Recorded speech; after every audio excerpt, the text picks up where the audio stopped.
Hello student, good morning. Last time हमने discuss किया था रेजिस्टेंस क्या होती है, कंडक्टेंस क्या होती है, रेजिस्टिविटी क्या होती है और कंडक्टिविटी क्या होती है। ठीक है, जो फिजिक्स में आप पढ़ते हो बिल्कुल वही सेम चीज़ है, बट वहाँ पे हम किसकी बात करते हैं, वहाँ पे हम बात करते होते हैं मेटालिक इलेक्ट्रिक कंडक्टर की, और यहाँ पे हम किसकी बात कर रहे हैं, यहाँ पे हम बात कर रहे हैं इलेक्ट्रोलिटिक सॉल्यूशन की।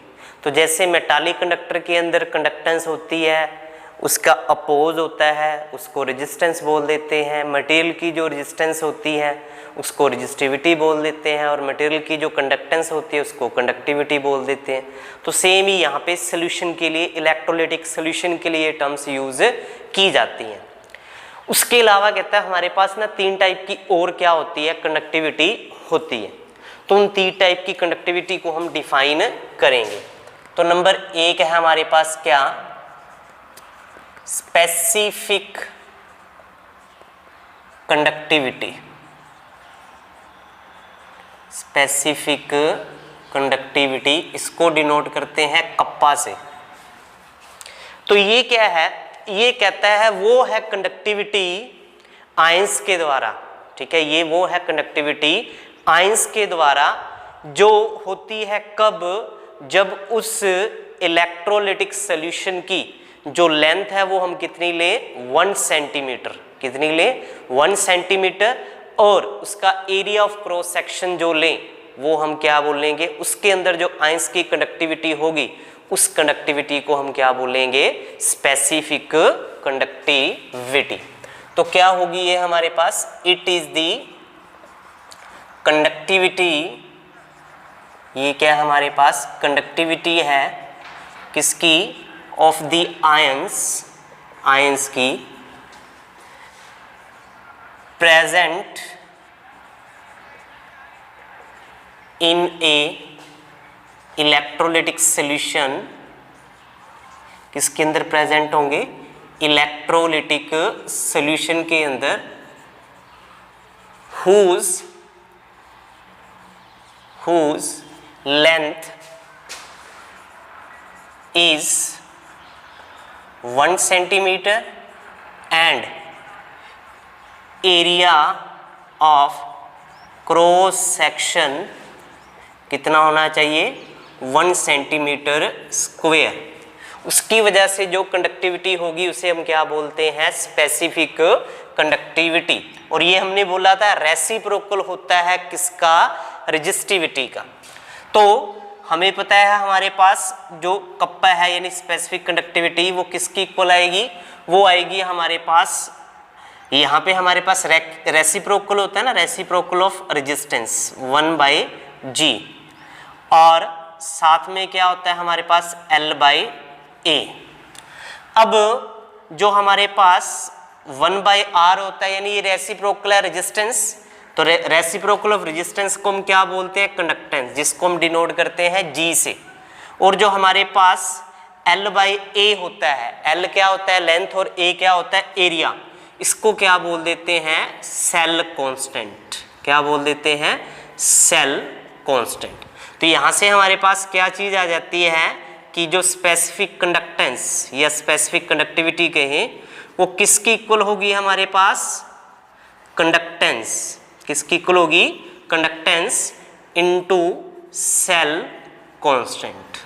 तो इस बेस पे भी आपका न्यूमेरिकल आ सकता है, सिंपल सा है। उस केस में आपको स्पेसिफिक कंडक्टेंस निकालने को कह सकता है, आपको क्या दिया होगा, रेजिस्टेंस दिया होगा, तो आप उसका रेसिप्रोकल बना लोगे, वो बन जाएगा कंडक्टेंस।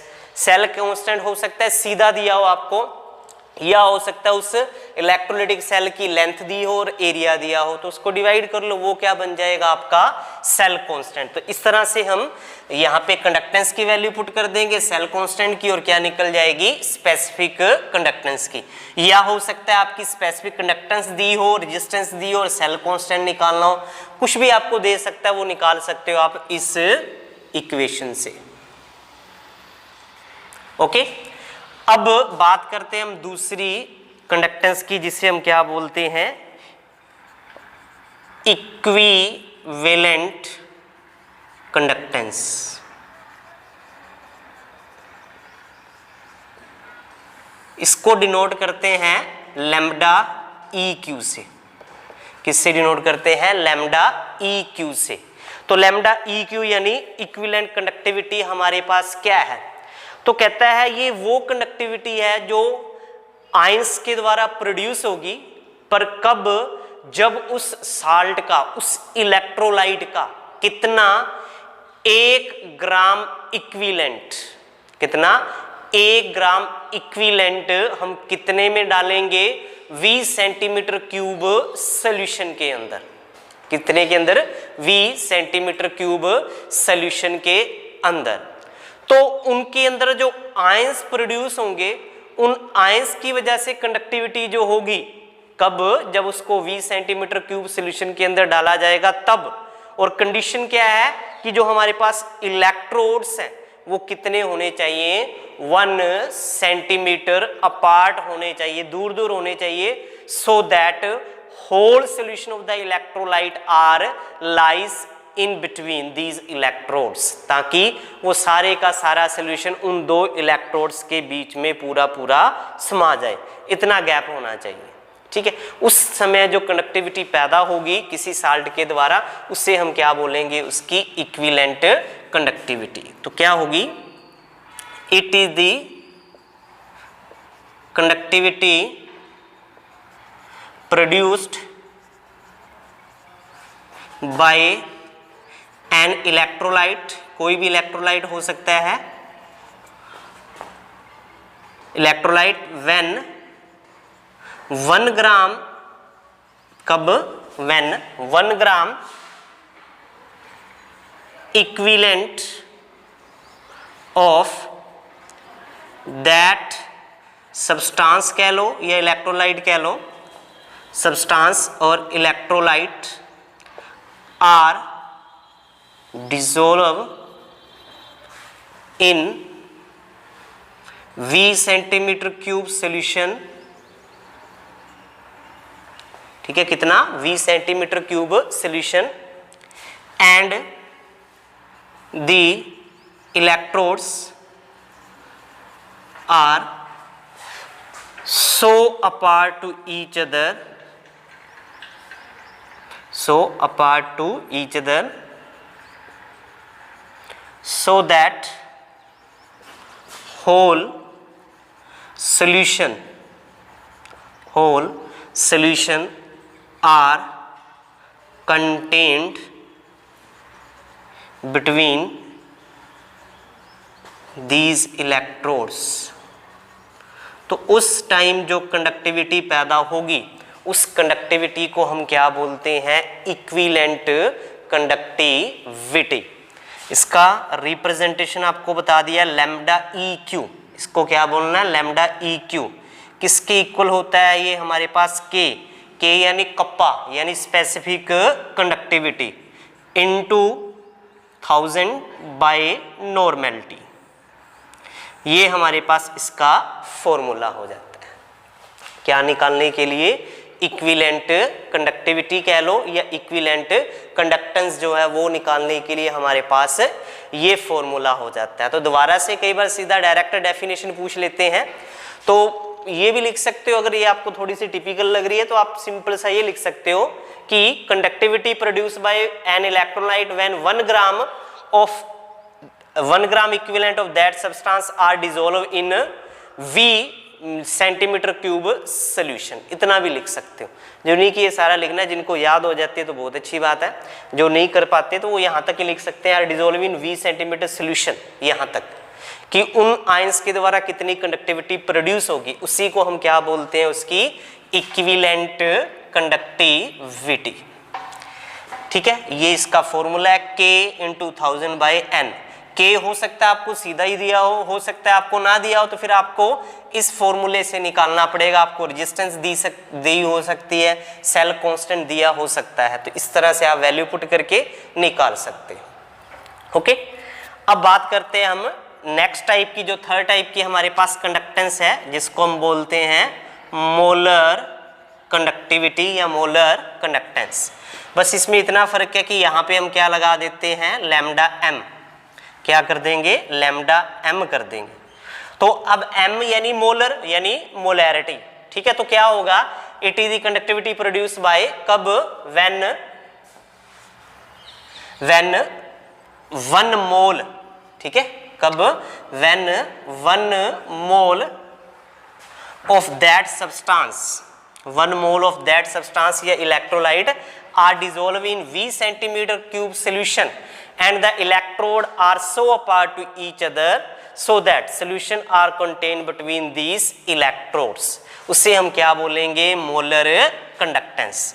और यहाँ पे हमारे पास फॉर्मूला क्या हो जाएगा, lambda m is equal to k into 1000 by m, m क्या हो जाएगी हमारे पास, मोलैरिटी हो जाएगी।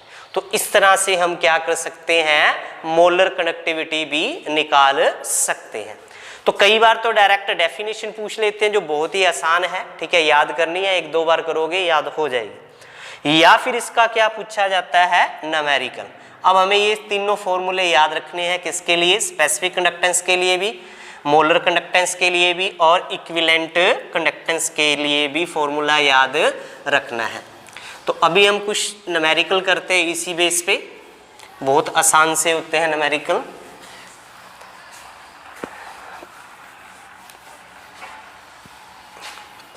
जैसे हम डिस्कस करते हैं इसका न्यूमेरिकल कि अपने को क्या कह रहा है, अपने को दे रहा है, कह रहा है इफ द स्पेसिफिक कंडक्टिविटी, क्या बता रहा है, इफ द स्पेसिफिक कंडक्टिविटी किसकी, ऑफ n/50 KCl सॉल्यूशन, कितना, n/50। अब n/50 का मतलब क्या होता है, n तो है नॉर्मेलिटी, ठीक है, n तो क्या है, नॉर्मेलिटी, n/50 का मतलब क्या हो गया हमारे पास, 1/50 नॉर्मल, यानी इतनी इसकी नॉर्मेलिटी होगी। यानी आप क्या करोगे, 1 को 50 से डिवाइड करोगे, ठीक है। तो कितने पे जाएगा ये, 2 पे, तो कितना हो जाएगा 0.02 नॉर्मल, यानी ये हमारे पास कितना हो जाएगा 0.02 नॉर्मल, इतनी इसकी नॉर्मेलिटी हो जाएगी। यहाँ पे n भी दिया हो सकता है, m भी दिया, जो भी दिया वो आपको क्या करना है, जितना भी दिया हुआ है n/20 या n/30 या n/25 उसको 1 से डिवाइड करना होता है, वो आपकी नॉर्मेलिटी, मोलैरिटी जो भी है वो आ जाएगी, ठीक है। आगे क्या कह रहा है, एट 298 केल्विन, यानी हमें स्पेसिफिक कंडक्टिविटी बोला ना उसने, स्पेसिफिक कंडक्टिविटी यानी कप्पा के, कितनी कह रहा है वो अपने को, 0.002765 ओम इनवर्स सेंटीमीटर इनवर्स, क्या है, ओम इनवर्स सेंटीमीटर इनवर्स, ठीक है। और क्या कह रहा है, and resistance of a cell containing this solution is 100 ohm, आपको साथ में क्या दिया हुआ है, रेजिस्टेंस दी हुई है, कितनी, 100 ओम। तो आपने क्या कैलकुलेट करना है, सेल कांस्टेंट, क्या कैलकुलेट करना है आपने, सेल कांस्टेंट कैलकुलेट करना है। अब हमें पता है क्या कि हमारे पास फॉर्मूला क्या था, स्पेसिफिक कंडक्टेंस, ठीक है, ये इसको मैं सीधा फॉर्मूले में ले रहा हूं, K किसके इक्वल था, G यानी हमारी conductance into cell constant, into क्या है, सेल कांस्टेंट। तो हमें क्या निकालना है, सेल कांस्टेंट निकालना है। हमें K गिवन है पर G नहीं गिवन है, पर हमें क्या गिवन है, R। तो हमें पता है क्या कि G किसके इक्वल होता है, 1/R, क्योंकि कंडक्टेंस रेसिप्रोकल होता है रेजिस्टेंस का। तो हम यहाँ पे वैल्यू पुट कर देंगे इन सभी की और हमारे पास आंसर आ जाएगा। K कितना है हमारे पास, 0.00275 ओम इनवर्स सेंटीमीटर इनवर्स, ठीक है। और हमारे पास रेजिस्टेंस कितनी है, 1/100 ओम, यही है, इनटू सेल कांस्टेंट। तो सेल कांस्टेंट हमें निकालना है, सेल कांस्टेंट को इधर पड़ा रहने दो, बाकी हम ले जाएंगे उस साइड, ठीक है। उस साइड लेकर जाएंगे तो अपने को पता है 100 ओम जो है इस साइड जाके क्या हो जाएगा, मल्टीप्लाई, ओम से ओम क्या हो जाएगा, कैंसिल हो जाएगा। तो ये कितना है हमारे पास 100, यानी 2 डेसिमल है, तो यहाँ से 2 डेसिमल हट जाएंगे तो कितना आंसर आ जाएगा 0.2765 ओम तो कट गया, क्या बचा सेंटीमीटर। तो अपने को पता सेल कांस्टेंट किसके इक्वल था, लेंथ अपॉन एरिया। लेंथ क्या होगा centimetre, area centimetre square. 1 centimetre से सेंटीमीटर कैंसिल हो जाएगा, तो क्या बनेगा इसका आंसर सेंटीमीटर इनवर्स में बनेगा। तो ये इसका क्या आ जाएगा आंसर आ जाएगा। तो इस तरह से हम क्या कर सकते हैं, आंसर निकाल सकते हैं किसका, किसी भी न्यूमेरिकल का जिसमें हमें क्या निकालनी हो, इक्विवेलेंट निकालनी हो, सेल कांस्टेंट निकालना हो, मोलर निकालना हो। ठीक है, इस तरह से 1-2 और न्यूमेरिकल करते हैं हम, बहुत ही आसान से हैं, आप इसको करो। अगला जैसे न्यूमेरिकल है, कह रहा है 0.5 नॉर्मल सोल्यूशन। कितना 0.5 नॉर्मल सोल्यूशन, यानी नॉर्मेलिटी अपने को कितनी दे दी 0.5 नॉर्मल। कह रहा है of A salt placed between 2 platinum electrode 2 centimetre apart, यानी लेंथ हमें दी हुई है कितनी 2 सेंटीमीटर। और क्या कह रहा है, and area of cross section is, area जो है वो कितना है 4 सेंटीमीटर स्क्वायर। ठीक है, कितना है 4 सेंटीमीटर स्क्वायर। कह रहा है has a resistance of 25 ohm, resistance कितनी इसकी 25 ओम है। तो हमें क्या कैलकुलेट करना है, calculate equivalent conductivity of that solution. क्या निकालना है हमें, इक्विवेलेंट कंडक्टिविटी निकालनी है। अब हमें पता है इक्विवेलेंट कंडक्टिविटी का फॉर्मूला क्या है, lambda EQ is equal to kappa into 1000 by normality. Normality है ये है, पर क्या नहीं है हमारे पास, ये नहीं है। तो सबसे पहले हमें ये निकालनी पड़ेगी। तो अपने को पता है इसका फॉर्मूला क्या है, K is equal to 1/r into length by area, यानी सेल कांस्टेंट। इसकी वैल्यू पुट कर लो, 1/r कितना 25 ओम, और लेंथ कितनी अपने को दी हुई है 2, ठीक है सेंटीमीटर, और ये सेंटीमीटर स्क्वायर है। ठीक है, यानी कितना आ जाएगा हमारे पास 1/2, यानी अगर हम बात करें कप्पा हमारे पास आ जाएगा 1/500 ओम, और यहाँ पे हमारे पास क्या बचेगा सेंटीमीटर, यही बचेगा। अब हमने क्या निकालना है, अब हमने निकालना है लैम्डा इक्विवेलेंट। तो लैम्डा इक्विवेलेंट में वैल्यू पुट करो, कप्पा कितना है 1/500 ओम सेंटीमीटर इंटू 1000, और नॉर्मेलिटी कितनी है हमारे पास 0.5 नॉर्मल, और नॉर्मेलिटी जो है उसके इक्विवेलेंट में हम यूनिट लेते हैं। तो यहाँ पे मैं इक्विवेलेंट लगा रहा हूँ। ओके, अब देखो हमारे पास कितनी जीरो है, यहाँ पे 2, 3 है ऊपर, 2 इससे कट गई। अब क्या है हमारे पास, यहाँ वाला जो डेसिमल है इसको हटाएंगे तो क्या हो जाएगा, ऊपर 1 जीरो और चली जाएगी, यानी कितना बन जाएगा हमारे पास 10। ठीक है, अब जो हमारा ये क्या हो जाएगा, कट जाएगा। ठीक है, उसी तरह से यहाँ पे 5 बचा हुआ है, ये क्या हो जाएगा हमारे पास, यहाँ पे कट जाएगा। ओके, तो ये हमारे पास कट गया, कितना बन गया ये 2 × 2 4,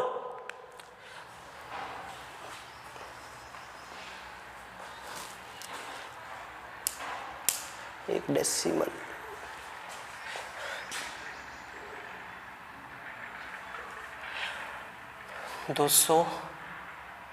सॉरी ये 25 था, सॉरी ये 25 ओम था। ठीक है, 25 ओम था, तो यानी यहाँ पे कितना, ये 50 ओम है, यानी ऊपर कितना बचा हुआ है हमारे पास 20 बचा हुआ है। तो इसको जब हम मल्टीप्लाई करेंगे तो कितना होगा 20 × 2 40, कितना होगा 40। ओम ऊपर जाकर क्या हो जाएगा इनवर्स, ओम इनवर्स। सेंटीमीटर भी ऊपर जाकर क्या हो जाएगा सेंटीमीटर इनवर्स, और ये क्या है इक्विवेलेंट, ये भी क्या हो जाएगा इनवर्स। तो यानी इसका आंसर कितना आ जाएगा 40 ओम इनवर्स, सेंटीमीटर इनवर्स और इक्विवेलेंट इनवर्स। तो न्यूमेरिकल की स्टेटमेंट को ध्यान से पढ़ना है। हमें नॉर्मेलिटी दी गई थी, हमें क्या दिया गया था, लेंथ दिया गया था, सेल का एरिया दिया गया था, रेजिस्टेंस दी हुई थी। हमें पहले ही निकालना है क्या इक्विवेलेंट कंडक्टिविटी, पर हमें पता है इक्विवेलेंट कंडक्टिविटी का फॉर्मूला ये है K × 1000/n। K हमारे पास नहीं है, सबसे पहले हम K निकालेंगे इस फॉर्मूले के द्वारा। के कंडक्टेंस होती है रेजिस्टेंस, हमारे पास conductance into cell constant. Conductance क्या होता है, रेसिप्रोकल ऑफ रेजिस्टेंस, और सेल कांस्टेंट क्या होता है, L/A। तो हमें रेजिस्टेंस दी हुई है 25 ओम, ठीक है। ये लेंथ कितनी दिया 2 और एरिया कितना दिया 4 सेंटीमीटर स्क्वायर। तो यहाँ से हमने क्या निकाल ली, यहाँ से हमने निकाल ली K, कितना आया हमारे पास 1/50 ओम centimetre.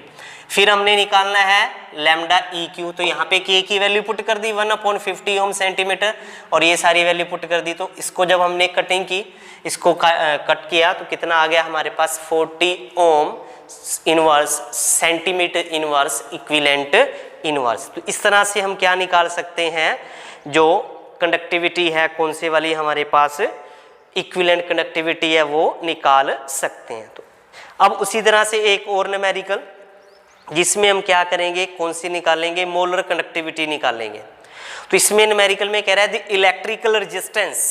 Electrical resistance of A 0.05 molar NaOH, यानी हमें क्या मिल गई, मोलैरिटी मिल गई, कितनी है 0.05, molarity is equal to 0.05 molar. कह रहा है सोल्यूशन ऑफ डायमीटर 1 सेंटीमीटर, यानी डायमीटर कितना हमारे पास 1 सेंटीमीटर। तो अगर हम इसका क्या करेंगे, रेडियस निकालेंगे तो अपने को पता हाफ हो जाएगा, 1/2 हो जाएगा। एंड लेंथ कितनी है हमारे पास 50 सेंटीमीटर, कितनी है 50 सेंटीमीटर है। तो कह रहा है इज 5.55 इंटू 10³ ओम्स, उसकी रेजिस्टेंस कितनी है 5.55 इंटू 10³ ओम्स। तो कह रहा है कैलकुलेट इट्स रेजिस्टिविटी, हमें क्या निकालनी है, इसकी रेजिस्टिविटी निकालनी है, और क्या निकालनी है इसकी कंडक्टिविटी, और इसकी क्या निकालनी है मोलर कंडक्टिविटी। तो हमें पता है हमें सबसे पहले तो क्या निकालना पड़ेगा, जो हमारे पास फॉर्मूला होता है क्या, K is equal to 1/R into जो हमारे पास था लेंथ अपॉन एरिया। तो हमें लेंथ तो दी हुई है पर एरिया नहीं दिया हुआ, हमें क्या दिया हुआ है, इसकी जगह डायामीटर दिया हुआ 1 सेंटीमीटर। तो यहाँ से रेडियस बना लेंगे हम, रेडियस कितनी आ जाएगी हमारे पास 1/2 सेंटीमीटर, ठीक है, इतनी आ जाएगी। तो रेजिस्टेंस तो हमें दी हुई है, लेंथ हमें दी हुई है, एरिया हमने निकालना है। तो आपको पता है जो सेल है वो क्या है, एक हमारे पास जो एरिया ऑफ क्रॉस सेक्शन होगा सेल का वो कितना होगा, एक सर्कल का जो होता है कितना होता है πr², ठीक है। यानी हम पाई की वैल्यू पुट करेंगे, r की वैल्यू पुट करेंगे 1/2 है। तो हमारे पास जो सेल को जो हमारे पास एरिया ऑफ क्रॉस सेक्शन आएगा वो 0.785 आ जाएगा। तो लेंथ हमारे पास है, एरिया हमारे पास आ गया, यहाँ से क्या निकल जाएगी हमारे पास कंडक्टिविटी निकल जाएगी, क्या निकल जाएगी, कंडक्टिविटी निकल जाएगी। उसके बाद हमने क्या निकालनी है, रेजिस्टिविटी निकालनी है। तो रेजिस्टिविटी का पता अपने को फॉर्मूला क्या होता है, ठीक है, रेजिस्टिविटी का जो हमारे पास फॉर्मूला होता है, सॉरी ये हमारे पास क्या हो जाएगा A/L हो जाएगा, क्या हो जाएगा A/L हो जाएगा।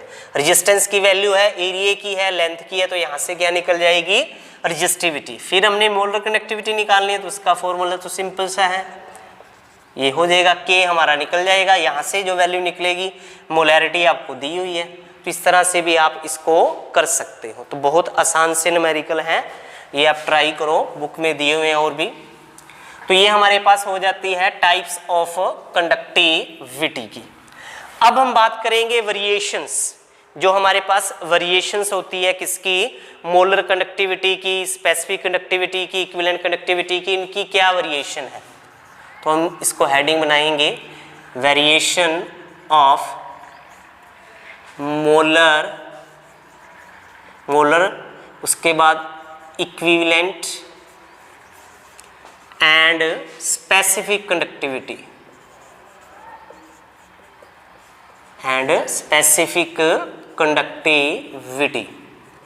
इनके बारे में हम डिस्कस करेंगे भी क्या वेरिएशन है। वेरिएशंस का मतलब सिंपल सा है डाइल्यूशन। डाइल्यूशन का मतलब आप या तो ये कह सकते हो कि हम कंसंट्रेशन को डिक्रीज कर रहे हैं, या आप ये कह सकते हो उसमें हम सोलवेंट और ऐड कर रहे हैं, दोनों का मीन्स सेम ही है। तो जब डाइल्यूशन करेंगे यानी वॉल्यूम बढ़ाएंगे, पानी और डालेंगे हम किसी भी इलेक्ट्रोलाइटिक सॉल्यूशन में, तो उसकी जो मोलर कंडक्टिविटी है, इक्विवेलेंट कंडक्टिविटी है और स्पेसिफिक कंडक्टिविटी है, उस पे क्या इफेक्ट पड़ेगा।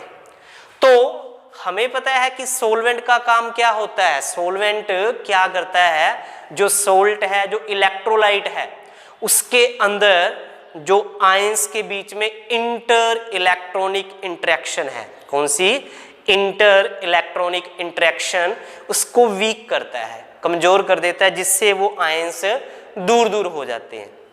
अब दूर दूर हो जाएंगे तो फ्री हो जाएंगे, फ्री हो जाएंगे तो फ्रीली मूव कर सकते हैं। तो जितने ज़्यादा फ्री होंगे उतने ज़्यादा फ्रीली मूव करेंगे, जितनी ज़्यादा फ्रीली मूव करेंगे उतनी कंडक्टिविटी उनकी क्या करेगी, बढ़ेगी। तो एक्सपेरिमेंटली जब ये किया गया तो ये देखा गया कि जो मोलर और इक्विवेलेंट कंडक्टिविटी है ये तो क्या करती है, डाइल्यूशन के साथ बढ़ती है, डाइल्यूशन के साथ क्या करेगी, बढ़ेगी। तो क्या कहेंगे हम, molar and equivalent conductivity, molar and equivalent conductivity of an electrolyte, कोई भी जो इलेक्ट्रोलाइट है, इज इंक्रीज, वो इंक्रीज करती है विद डाइल्यूशन, डाइल्यूशन के साथ। क्यों, बिकॉज विद डाइल्यूशन, डाइल्यूशन के साथ क्या होगा, the inter ionic interaction of the ions are decrease कर जाएगी, due to which the ions produce more, ज़्यादा होंगे, and conductivity increase, इसलिए ये कंडक्टिविटी क्या करेगी, इंक्रीज करेगी। बट स्पेसिफिक कंडक्टिविटी जो है वो अपोजिट है। स्पेसिफिक कंडक्टिविटी जो होती है टाइम के साथ यानी डाइल्यूशन के साथ डिक्रीज करती है। ऐसा क्यों, क्योंकि अभी अभी अगर आपको डेफिनेशन ध्यान हो तो हमने बात की थी स्पेसिफिक कंडक्टिविटी होती किसकी वजह से है, ions present in of an electrolyte whose length is 1 centimetre, length कितनी हो, 1 सेंटीमीटर हो, और एरिया ऑफ क्रॉस सेक्शन कितना हो, 1 सेंटीमीटर स्क्वायर। या सीधा सीधा हम कह सकते हैं कि वो वाली कंडक्टिविटी किसी इलेक्ट्रोलाइट की जो प्रोड्यूस होती है कब, जब आयंस जो प्रेजेंट होते हैं 1 सेंटीमीटर क्यूब जो वॉल्यूम है उसके अंदर आयंस प्रेजेंट, उनकी वजह से जो कंडक्टिविटी प्रोड्यूस होगी उस कंडक्टिविटी को हम क्या बोलेंगे, स्पेसिफिक कंडक्टिविटी। ठीक है, यानी अब हमारे पास स्पेसिफिक हो गया वॉल्यूम कितना, 1 सेंटीमीटर क्यूब। अब 1 सेंटीमीटर क्यूब स्पेसिफिक है, उसमें नंबर ऑफ आयंस भी क्या है, स्पेसिफिक है। अब अगर हम क्या करेंगे, उसमें और डाइल्यूशन करेंगे यानी और वाटर डालेंगे तो क्या होगा, वाटर डालने से क्या होगा, वाटर डालने से ये होगा कि वाटर के मॉलिक्यूल तो अंदर गए पर वो साथ के साथ किसको डिस्प्लेस कर देंगे, जो आयंस ऑलरेडी प्रेजेंट थे किसके अंदर, 1 सेंटीमीटर क्यूब वॉल्यूम के अंदर, उसको डिस्प्लेस कर देंगे। जिससे क्या होगा, नंबर ऑफ आयंस जो इलेक्ट्रोलाइट था, जो साल्ट था, प्रेजेंट था, उनकी संख्या क्या हो जाएगी, कम हो जाएगी। कम हो जाएगी तो क्या है, स्पेसिफिक कंडक्टिविटी भी डिक्रीज कर जाएगी। तो हम क्या लिखेंगे यहाँ पर, स्पेसिफिक कंडक्टिविटी इज डिक्रीज, क्या करती है, डिक्रीज करती है विद डाइल्यूशन, विद डाइल्यूशन। क्यों, इट इज बिकॉज, ये इसलिए, it is because the specific conductivity या conductance is due to the number of ions present in 1 centimetre cube volume. ठीक है, इसकी विच है फिक्स वैल्यू, जिसकी वैल्यू क्या होगी, फिक्स होगी, fix value. But on dilution, जब डाइल्यूशन करेंगे the ions present of the electrolyte in 1 centimeter cube are replaced by the water molecules के द्वारा, due to which the number of ions of electrolyte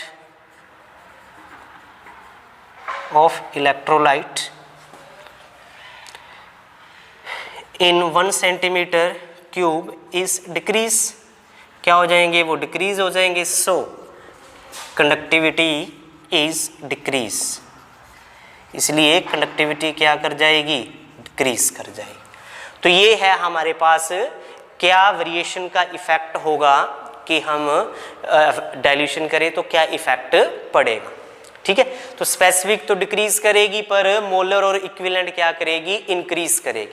तो कह रहा है हम डाइल्यूट करते जाएंगे, पानी डालते जाएंगे, वाटर डालते जाएंगे. एक टाइम ऐसा आएगा जब सारे आयंस दूर दूर हो जाएंगे, और सारे आयंस दूर दूर हो जाएंगे तो और कोई आयंस बचेगा नहीं, कोई मॉलिक्यूल बचेगा नहीं जिससे आयंस बन सके. नहीं बचेगा तो वो लिमिटिंग होगी, इनफाइनाइट होगी. तो जब इनफाइनाइट डाइल्यूशन कर देते हैं तो उसको हम क्या बोल देते हैं, लिमिटिंग. क्या बोल देते हैं, लिमिटिंग या इनफाइनाइट डाइल्यूशन. क्या बोल देते हैं, इनफाइनाइट डाइल्यूशन. उस समय फिर जो मोलर कंडक्टिविटी है उसको हम किससे डिनोट करते हैं, लैम्डा एम नॉट से, और इक्विवेलेंट कंडक्टिविटी जो है उसको लैम्डा ई क्यू नॉट से. तो इसको हम आगे डिस्कस करेंगे. ठीक है, तो आज के लिए हम इतना ही करते हैं. तो आप इनकी डेफिनेशन करें, बहुत सारे न्यूमेरिकल हैं आपके, फैराडे लॉ वाले, ये वाले भी हैं. ठीक है, equivalent conductivity, specific conductivity, molar conductivity, ये वाले न्यूमेरिकल कीजिए, फैराडे लॉ वाले न्यूमेरिकल कीजिए. तो जो भी प्रॉब्लम आती है वो डिस्कस कीजिए. लास्ट में ये चैप्टर जब खत्म होगा तो मैं पूरे चैप्टर की एक असाइनमेंट तैयार करके ग्रुप में डाल दूंगा. तो आप ज़्यादा से ज़्यादा वीडियो देखें, शेयर करें, कमेंट करें, व्यू दें, क्योंकि जितना आप ज़्यादा देखोगे उतना आपको ज़्यादा समझ आएगा. और जो कोई प्रॉब्लम है वो आप डिस्कस कर सकते हो स्कूल में आके, कहीं पे भी, फ़ोन पे. तो thank you, have a nice day.